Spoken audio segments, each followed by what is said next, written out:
Hello. അപ്പോൾ ദാ ഞാൻ കുറച്ച് മുന്നേ ഒരു വീഡിയോ അപ്ലോഡ് ചെയ്തിട്ടുണ്ട്, എൻ്റെ ഏർലി മോർണിംഗ് റുട്ടീൻ. അപ്പോൾ എൻ്റെ കൊച്ചിനെ ഞാൻ സ്കൂളിലൊക്കെ വിട്ടു. അതിന് ശേഷം കുറച്ച് നേരം കിടക്കട്ടെ എന്ന് പറഞ്ഞിട്ട് ഇക്ക കിടക്കാൻ കയറി. പിന്നെ സൈറൂവിനെ നന്നായിട്ട് ഞാൻ ഉറക്കി. അപ്പോൾ അതാ ഞാൻ ഫ്രീ ആയതിനു ശേഷം ഞാനിതാ എൻ്റെ ഫ്രണ്ടിൻ്റെ റൂമിലേക്ക് പോയി റൂം തുറക്കുകയാണ്. അപ്പോൾ ഞാൻ പല പ്രാവശ്യം എൻ്റെ നൈബർ ഫ്രണ്ടിൻ്റെ വിശേഷവും കാര്യങ്ങളൊക്കെ ഇടയ്ക്ക് പറയാറുണ്ട്. അപ്പോൾ ഫിനി എന്നാണ് അവളെ ഞാൻ വിളിക്കുന്നത്. അപ്പോൾ അവളുടെ റൂമിലേക്ക് ഞാൻ തുറന്ന് കയറുകയാണ്. എന്താ സംഭവം എന്ന് പറഞ്ഞാൽ അവൾ നാട്ടിൽ പോയി ഒരു 20 ഡേയ്സ്, ഒരു ഫ്യൂ ഡേയ്സിന് വേണ്ടി നാട്ടിൽ പോയപ്പോൾ അവൾക്ക് അത്യാവശ്യം കുഴപ്പമില്ലാതെ നല്ല രീതിയിലുള്ള കുറച്ച് പ്ലാന്റ് കളക്ഷൻ ഉണ്ട്. അപ്പോൾ അതൊക്കെ പുറത്ത് ഭയങ്കര വെയിലാണ്. അങ്ങനെ വെച്ചിട്ട് പോവുകയാണെങ്കിൽ ചെടി എന്ന് പറയുന്നത് തിരിച്ചു വരുമ്പോൾ കാണാനുണ്ടാവത്തില്ല. അതുകൊണ്ട് തന്നെ നല്ല രീതിയിൽ അകത്ത് നല്ല അടിപൊളിയായിട്ട് അതിനെ നല്ല രീതിയിൽ മെയിൻറ്റെയിൻ ചെയ്ത് എല്ലാം നല്ല രീതിയിലാക്കി റെഡിയാക്കി വെച്ചിട്ടുണ്ട്. അപ്പോൾ എന്നോട് ഇടയ്ക്ക് ഒരു 3-4 ദിവസം കൂടുമ്പോൾ കുറച്ച് വെള്ളം ഒഴിച്ച് കൊടുക്കണം എന്ന് പറഞ്ഞിട്ടുണ്ട്. അപ്പോൾ ഞാനിതാ പ്ലാന്റ്സിന് വെള്ളം ഒഴിക്കാൻ വേണ്ടിയിട്ട് വന്നതാണ്. അപ്പോൾ അവൾ പാത്രവും അതുപോലെ തന്നെ സംഭവം എല്ലാം സെറ്റാക്കി അടുപ്പിച്ച് വെച്ചിട്ടാണ് എന്നെ കാണിച്ചു തന്നിട്ടൊക്കെയാണ് പോയത്. അപ്പോൾ ഞാൻ എല്ലാ ചെടിക്കും കുറച്ച് വെള്ളം ഒഴിക്കാമെന്ന് വിചാരിച്ചു. അപ്പോൾ ഞാൻ എൻ്റെ ഷോർട്സിൻ്റെ ആദ്യ സമയങ്ങളിൽ ഞാൻ കുറച്ച് മെഡിസിനൽ പ്ലാന്റ്സ് എന്നും പറഞ്ഞിട്ട് തുളസിയും അതുപോലെ തന്നെ പനിക്കൂർക്ക ഇലയും അതുപോലെ കറ്റാർ വാഴയും ഒക്കെ കുറച്ച് അപ്ലോഡ് ചെയ്തായിരുന്നു. അത്യാവശ്യം വ്യൂസ് ഉള്ള വീഡിയോയായിരുന്നു. അതൊക്കെ അവളുടെ ഈ ഒരു കളക്ഷനാണ്. ഇത് അപ്പോൾ ബാൽക്കണിയിലാണ്, ഇത് ശരിക്കും ഇരിക്കുന്ന ബാൽക്കണിയിലാണ്. അപ്പം നാട്ടിൽ പോകുന്നത് കൊണ്ട് ഒരു 2 വീക്സിന് വേണ്ടി മാത്രം ഉള്ളിൽ വെച്ചതാണ്. അപ്പോൾ അറിയാമല്ലോ UAE ക്ലൈമറ്റ് എന്ന് പറയുന്നത്, ഇപ്പോൾ ചൂടെന്ന് പറയുന്ന ടെമ്പറേച്ചർ എന്ന് പറഞ്ഞാൽ ഭയങ്കര അവസ്ഥയാണ്. പുറത്ത് വെച്ച് കഴിഞ്ഞാൽ കരിഞ്ഞു പോകും. പിന്നെ ഇത് പുറത്തായിരിക്കുന്നതെങ്കിൽ പിന്നെ തിരിച്ചു വരുമ്പോൾ ഇതൊന്നും നോക്കണ്ട, പുതിയതായിട്ട് ഒന്നേന്നും പറഞ്ഞ് തുടങ്ങിയാൽ മതി. അതുകൊണ്ട് കുറച്ച് ഇതിനെ നമ്മുടെ പ്ലാന്റ്സിനെ നമുക്ക് സേവ് ചെയ്യാൻ വേണ്ടിയിട്ട് ഇങ്ങനെ ഇത് നല്ല രീതിയിൽ നല്ലൊരു ബുദ്ധിയാണിത്. അപ്പോൾ നമ്മൾ ചെടിക്ക് ഞാൻ മുന്നേ ഒരു പ്രാവശ്യം വന്നായിരുന്നു. അപ്പോൾ ഞാൻ വീഡിയോ എടുക്കാൻ വിട്ടുപോയി. ഒരു 3-4 ദിവസം മുന്നേ ഒന്ന് വന്നായിരുന്നു. ഇപ്പോൾ ഞാൻ വന്നപ്പോൾ എന്തായാലും എൻ്റെ മോർണിംഗ് റുട്ടീൻ ഞാൻ വ്ളോഗ് ചെയ്യുവാണല്ലോ. അപ്പോൾ ഞാൻ ചെയ്യുന്ന എൻ്റെ രാവിലത്തെ വിശേഷം കൂടി നിങ്ങളിലേക്ക് ഷെയർ ചെയ്യാമെന്ന് വിചാരിച്ചു. അപ്പോൾ ഒരു സെക്ഷൻ കഴിഞ്ഞു, അടുത്ത സെക്ഷൻ വെള്ളമൊക്കെ പിടിച്ച് ഞാൻ വീണ്ടും കൊണ്ടൊഴിക്കുകയാണ്. കുഴപ്പമില്ല, അത്യാവശ്യം അവളിപ്പോൾ പോയിട്ട് ഒരു 10 ഡേയ്സോളം ആയിട്ടുണ്ട്. ഇനി ഒരു 10 ഡേയ്സൊക്കെ കഴിയുമ്പോഴത്തേനും ഇൻഷാ അള്ളാ തിരിച്ചെത്തും. കുഴപ്പമൊന്നുമില്ല, പ്ലാന്റ്സ് ഒന്നും കുഴപ്പമില്ലാതെ നിൽക്കുന്നു. പിന്നെ ഔട്ട്ഡോർ പ്ലാന്റ്സ് ഇൻഡോറിൽ വെക്കുമ്പോൾ ഉള്ള ചെറിയ പ്രശ്നങ്ങളുണ്ടല്ലോ, അങ്ങനെയുള്ള ഒരു കുഞ്ഞു പ്രശ്നങ്ങൾ ഒഴിച്ചാൽ ചെടികളൊക്കെ നല്ല സേഫായിട്ട് കുഴപ്പമില്ലാതെയൊക്കെ നിൽക്കുന്നു. അപ്പോൾ എനിക്ക് ഏറ്റവും ഫേവറേറ്റ് ആയിട്ടുള്ള രാമതുളസി. അപ്പോൾ രാമതുളസിയുടെ ഒരു ഹ്യൂജ് കളക്ഷൻ അവളോടുണ്ട്. അപ്പോൾ ഞാൻ എന്തെങ്കിലും ആവശ്യം വരുമ്പോഴത്തേനും ഇവിടെ വന്നിട്ടാണ് എല്ലാം എടുക്കുന്നത്. അപ്പോൾ ഇവിടെ തന്നെ ഉള്ളത് കൊണ്ട് ഞാൻ പിന്നെ വേറെ വെച്ച് പിടിപ്പിക്കാനും കിളിപ്പിക്കാനൊന്നും പോയിട്ടില്ല. പിന്നെ ഞാൻ ഡോറൊക്കെ ചെടിക്ക് വെള്ളമൊക്കെ ഒഴിച്ചു, എല്ലാം കഴിഞ്ഞ് ഡോറ് ക്ലോസ് ചെയ്ത് ഞാൻ വീട് പൂട്ടി ഞാൻ തിരിച്ച് പോവുകയാണ്.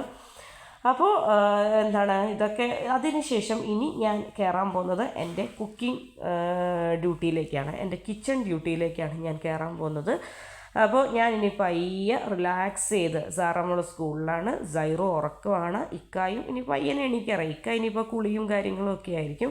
ഇക്ക പയ്യെ എണീറ്റ് എന്താണെന്ന് വെച്ചാൽ ഇക്കയുടെ കാര്യങ്ങളും നടത്തട്ടെ. ഞാൻ എന്താണെങ്കിലും പയ്യെ എൻ്റെ കിച്ചൺ ഡ്യൂട്ടിയിലേക്ക് കയറുകയാണ്. അപ്പോൾ ഏറ്റവും ആദ്യം തന്നെ ഞാൻ എന്ത് ചെയ്തു, ചായ തിളപ്പിക്കാൻ വേണ്ടി വെക്കുകയാണ്. എൻ്റെ കുക്കിംഗ് എന്ന് പറഞ്ഞാൽ ഞാൻ ഭയങ്കരമായിട്ട് എൻജോയ് ചെയ്ത് റിലാക്സ് ചെയ്ത് ചെയ്യാൻ കാരണം ഞാൻ തന്നെയാണ്. എന്താ കാര്യം എന്ന് വെച്ചാൽ എനിക്ക് രാവിലെ കുക്ക് ചെയ്യേണ്ട കാര്യങ്ങൾ ഇന്നതാന്നുള്ളത് ഞാൻ കറക്റ്റ് കാൽക്കുലേറ്റ് ചെയ്തിട്ടാണ് ഞാൻ കിടക്കുന്നത്. അപ്പോൾ എനിക്ക് ഇപ്പം ഇന്നെന്ന് പറയുന്നത്, ഞാൻ ഇന്നലെ രാത്രി സാറയ്ക്ക് പൊറോട്ട കഴിക്കാൻ ആഗ്രഹം തോന്നി. അപ്പോൾ എന്ത് കടവത്തൂർ റെസ്റ്റോറൻറ്റിൽ നിന്ന് ഒരു 10 പൊറോട്ട വാങ്ങിച്ചു. 10 പൊറോട്ടയിൽ ഞാനും സാറയും കഴിച്ചതിന് ശേഷം വീണ്ടും ഉണ്ട് 5-6 പൊറോട്ട ബാക്കി. അപ്പോൾ ഇക്കാക്ക് ഏറ്റവും ഫേവറേറ്റ് ആയിട്ടുള്ള ഒരു ഐറ്റമാണ് പൊറോട്ട എന്ന് പറയുന്നത്. അപ്പം ഞാൻ വിചാരിച്ചു രാവിലെ ഓക്കെ, അടിപൊളി. കാര്യം എന്താണെന്ന് വെച്ചാൽ ചൂട് ചായയും അടിപൊളി പൊറോട്ടയും പിന്നെ നമ്മുടെ പൊട്ടറ്റോ ചിക്കൻ കറി, ചിക്കനും പൊട്ടറ്റോയും കൂടെ ഇട്ടിട്ടുള്ള ഒരു കോമ്പിനേഷൻ, അത് അടിപൊളി കോമ്പിനേഷനാണല്ലോ പൊറോട്ടയ്ക്ക്. അപ്പോൾ അതാ ഇങ്ങനെയൊക്കെ ഉണ്ടെങ്കിൽ പിന്നെ നമുക്ക് കുക്കിങ്ങിന് എന്ത് ടെൻഷൻ. ഇത് തന്നെയാണ് ഞാൻ എന്നും ചെയ്യുന്നത്, മനസ്സിലായില്ലേ? എപ്പോഴും ദോശ ചുടും, കറി ഉണ്ടായിരിക്കും. അതുപോലെ തന്നെ ഇഡ്ഡലി, അപ്പം, പുട്ട് എല്ലാത്തിനും തലേന്ന് കറി ഉണ്ടാക്കി വെക്കും. കറി ഇല്ലാത്ത ദിവസം നോ ടെൻഷൻ, ഞാൻ എന്ത് ചെയ്യും, റോബസ്റ്റ പഴം എടുക്കും, പുട്ടാക്കും.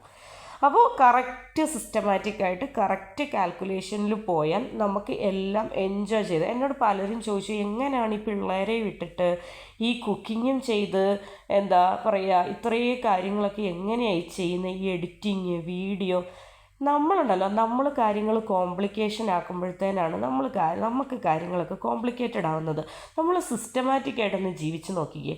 സിസ്റ്റമാറ്റിക്കായിട്ട് ഓരോ കാര്യങ്ങളും നമ്മുടെ കംഫർട്ട് സോണിലൊന്ന് എത്തിച്ച് നമ്മൾ സിസ്റ്റമാറ്റിക്കായിട്ട് ജീവിച്ച് നോക്കിക്കേ.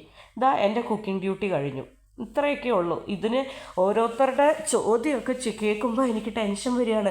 അയ്യോ, ഞാൻ ഇങ്ങനെയൊക്കെ ചെയ്യൂ പക്ഷെ അങ്ങനൊന്നും അല്ല. കാര്യം നമ്മൾ കോംപ്ലിക്കേഷൻ ഇല്ലാതെ വളരെ സിമ്പിളായിട്ട് നമ്മുടെ ടൈം ടേബിളൊന്ന് സെറ്റ് ചെയ്ത് നമ്മുടെ കാര്യങ്ങളൊന്ന് ചെയ്ത് നോക്കിക്കഴിഞ്ഞാൽ ആർക്കും ഈസി ആയിട്ട് സിമ്പിളായിട്ട് പറ്റും. എൻ്റെ കാര്യങ്ങളെല്ലാം റെഡിയായി, ബ്രേക്ക്ഫാസ്റ്റ് എല്ലാം സെറ്റായി, ഞാൻ ഇക്കാക്ക് വേണ്ടിയിട്ടുള്ള എല്ലാം റെഡിയാക്കി. അപ്പോൾ അതിന് ശേഷം ഞാൻ അടുത്ത ഡ്യൂട്ടി, രാവിലെ തന്നെ അടുത്ത ഡ്യൂട്ടി എന്ന് പറയുന്നത് ഇക്കാക്ക് ലഞ്ച് കൊടുത്തു വിടണം. അപ്പോൾ ഇക്കാക്ക് ലഞ്ച് എന്ന് പറയുമ്പോൾ ഇക്കാക്ക് വിശപ്പടക്കാൻ ലൈറ്റായിട്ട് എന്തെങ്കിലും കൊടുക്കുക എന്നുള്ളതാണ് ലഞ്ച് കൊണ്ട് ഉദ്ദേശിക്കുന്നത്. തിരിച്ച് വന്ന് വീട്ടിൽ വന്നാണ് കഴിക്കുന്നത്. അപ്പോൾ ഞാൻ ഇക്കാക്ക് വേണ്ടിയിട്ട് കുറച്ച് ബട്ടറത്ത് വെള്ളത്തിൽ സോക്ക് ചെയ്ത് വെച്ചിട്ടുണ്ട്. പിന്നെ ഇന്ന് ഞാൻ വെജിറ്റബിൾ സാൻഡ്വിച്ചാണ് കൊടുത്തു വിടുന്നത്. അപ്പോൾ ബട്ടർ ചെറുതായിട്ടൊന്ന് ലൈറ്റായിട്ടൊന്ന് സ്പ്രെഡ് ചെയ്തതിന് ശേഷം ഒരു ചെറിയ പീസ് തക്കാളിയും സവോളയും പച്ചമുളകും ഉപ്പും അതുപോലെ തന്നെ ഗ്രീൻ ചില്ലിയും നന്നായിട്ട് സ്പ്രെഡ് ചെയ്തതിന് ശേഷം എന്ത് ചെയ്തു, സാൻഡ്വിച്ച് ചെയ്തിട്ട് ചെറിയ ട്രയാങ്കിൾ ഷേപ്പിൽ കട്ട് ചെയ്ത്, അതായത് ഈ ബ്രെഡ് 2 സ്ലൈസ് ബ്രെഡ് സാൻഡ്വിച്ച് ചെയ്തിട്ട് 2 പീസായിട്ട് കട്ട് ചെയ്ത് കൊടുക്കും. അപ്പോൾ ഇതാ നമ്മുടെ ലഞ്ച് ബോക്സും റെഡിയായി. അത് മനസ്സിലായി. ഓരോന്നും സിസ്റ്റമാറ്റിക്കായിട്ട് ചെയ്യുക, കാര്യങ്ങൾ കോംപ്ലിക്കേറ്റഡ് ആക്കാതിരിക്കുക. എനിക്ക് എല്ലാ ഹോം മേക്കേഴ്സിനോടും എല്ലാ വീട്ടമ്മമാരോടും പറയാനുള്ള കാര്യമാണ്, നിങ്ങൾ സിസ്റ്റമാറ്റിക്കായിട്ട് പോവുക. നിങ്ങൾ രാവിലത്തേനുള്ളത് രാവിലെ ആലോചിച്ച് ചിന്തിച്ച് കോംപ്ലിക്കേഷൻ അടിച്ച് ഇരിക്കാതെ നിങ്ങൾ രാവിലത്തേനുള്ളത് രാത്രിയെങ്കിലും പ്ലാൻ ചെയ്യുക. അങ്ങനെ പോവുക, കാര്യങ്ങൾ സിസ്റ്റമാറ്റിക്കായിട്ട് പോവുക. എനിക്ക് അങ്ങനെ സിസ്റ്റമാറ്റിക് അല്ലാതെ ഒരുമാതിരി രീതിയിൽ ചെയ്യുന്നത് കാണുമ്പോൾ തന്നെ ഒരു ദേഷ്യമുള്ള ഒരാളാണ്. അപ്പം കാര്യങ്ങളൊക്കെ നല്ല നീറ്റായിട്ട് വൃത്തിയായിട്ട്, അപ്പം ഞാനിതാ എൻ്റെ കുക്കിങ്ങൊക്കെ എൻജോയ് ചെയ്ത് വീഡിയോയും കാര്യങ്ങളൊക്കെ എടുത്ത് അടിപൊളിയായിട്ട് എൻ്റെ വ്ളോഗ് ഇവിടെ അവസാനിപ്പിക്കുകയാണ്. അപ്പോൾ എൻ്റെ ഏർലി മോർണിംഗ് വ്ളോഗ് ഞാൻ അപ്ലോഡ് ചെയ്തിട്ടുണ്ട്, നിങ്ങൾ കാണണം. ഇതെന്ന് പറയുന്നത് എൻ്റെ മോർണിംഗ് റുട്ടീനാണ്. അപ്പം ഇതും നിങ്ങൾ കണ്ട് സപ്പോർട്ട് ചെയ്യണം. Thank you for watching.